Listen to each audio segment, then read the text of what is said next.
اب میں آپ کو بتاؤں سیرت کی کتابوں کے اندر کیا لکھا ہے۔ ہمارا دور تو ترقی کر چکا، بہت زیادہ فاسٹ ہو چکا۔ ہمارے ہاں اگر کسی لاش کی شناخت نہ ہو رہی ہو تو کیا کرتے ہیں جی؟ پوسٹ مارٹم کرتے ہیں اور ڈی این اے ٹیسٹ کرتے ہیں۔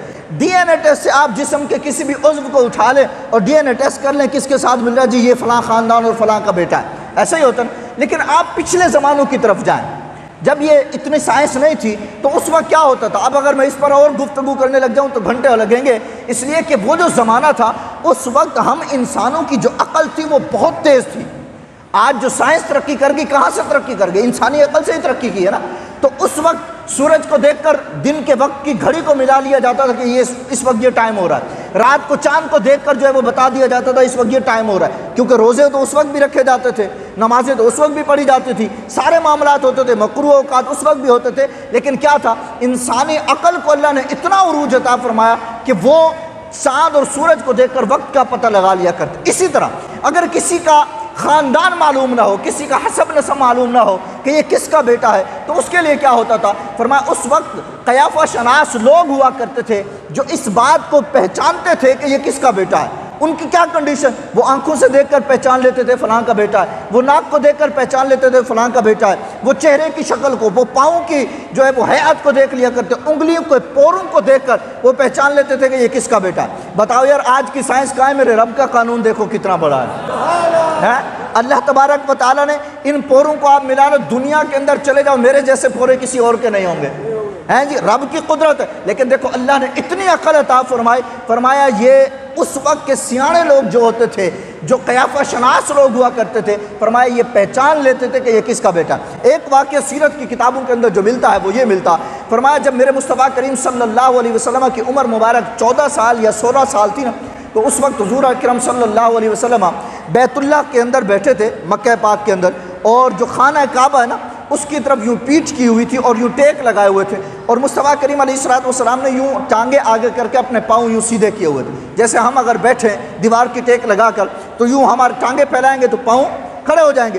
کہا کہ اس وقت کا ایک قیافہ شناس تھا جو لوگوں کی پہچان کرواتا تھا کہ یہ فلاں خاندان سے یا یہ فلاں کا بیٹا ہے۔ کہتا وہ بہت بوڑھا ہو چکا تھا، اس کے 2 شاگرد تھے جو دونوں نے اس کو کندھوں سے پکڑا ہوا تھا اور پکڑ کر لے جا رہے تھے، اور حضور علیہ السلام کعبہ شریف کے ساتھ، بیت اللہ شریف کے ساتھ آپ ٹیک لگا کر بیٹھے اور پاؤں پھیلے ہوئے۔ کہتا جب وہ گزرنے لگا نا تو چونکہ وہ اپنے شاگردوں کے کندھوں پر ہاتھ رکھے ہوئے تھا، وہ گزرتے ہوئے اب اندازہ لگا جو اتنا بوڑھا تھا اس کی نگاہیں کتنی تیز ہوں گی، نگاہیں اس کی کتنی، اور نگاہیں بھی تو کمزور ہو چکی ہوں گی بینائی۔ کہتے ہیں وہ گزرا اور گزرتے ہوئے حضور کے قدموں پر اس کی نظر پڑی، گزرتے ہوئے حضور علیہ السلام کے قدموں پر اس کی نظر پڑی۔ کہتے ہیں بس اس نے قدم بڑھایا تھا کہ اپنے شاگردوں سے کہا مجھے واپس لے چلو، پیچھے لے چلو، مجھے پیچھے لے چلو۔ جب اس کو پیچھے لایا گیا اس نے دوبارہ حضور علیہ السلام کے قدمین شریفین کو دیکھا تو اپنے شاگردوں سے پوچھا بتاؤ یہ لڑکا کون ہے، یہ لڑکا کون ہے؟ کہنے لگے یہ عبد المطلب جو قریش کا سردار ہے اس کا پوتا ہے، اس کا پوتا ہے۔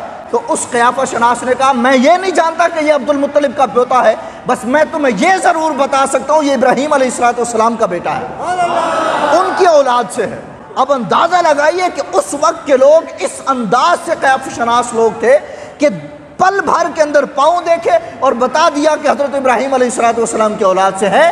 اس لیے اب یہاں ایک سوال ہوتا ہے کہ حضرت ابراہیم علیہ السلام کے پاؤں کیسے دیکھے؟ آج بھی بیت اللہ شریف کے ساتھ حضرت ابراہیم علیہ السلام کے قدمین شریفین کے نشانات موجود ہیں جس کو مقام ابراہیم کہا جاتا۔ آج تو چاندی کا بنا کر اس کو جو ہے وہ بند کر دیا گیا، مگر پہلے کے زمانے کے اندر ایک پتھر تھا اس کے اوپر حضرت ابراہیم علیہ السلام کے قدم تھے، اور انداز یہ ہوتا تھا کہ جب پہلے کے لوگ حج کرنے کے لیے جاتے تو حضرت ابراہیم علیہ السلام کا قدم مبارک جس پتھر کے اوپر چھپا ہوا تھا اس پتھر کو بیت اللہ کے ساتھ یوں ٹیک لگا کر رکھ دیا جاتا اور لوگ زیارت کیا کرتے۔ اب اندازہ لگائے اس قیافہ شناس شخص نے صرف اس پتھر کو دیکھا، اور آپ مطلب سوچیں نا، امیجن کریں پاؤں کی گلائی کیسی تھی، پاؤں کے تلوے کیسے تھے، پاؤں کی انگلیاں کیسی تھی، پاؤں کے جو ہے وہ انگلیوں کے نشانات کیسے تھے۔ حضرت ابراہیم علیہ السلام کے پاؤں کے سارا نشانات ان کے ذہن میں تھے، مصطفیٰ کے قدم کو دیکھا فوراً پہچان لیا یہ ان کے اولاد سے۔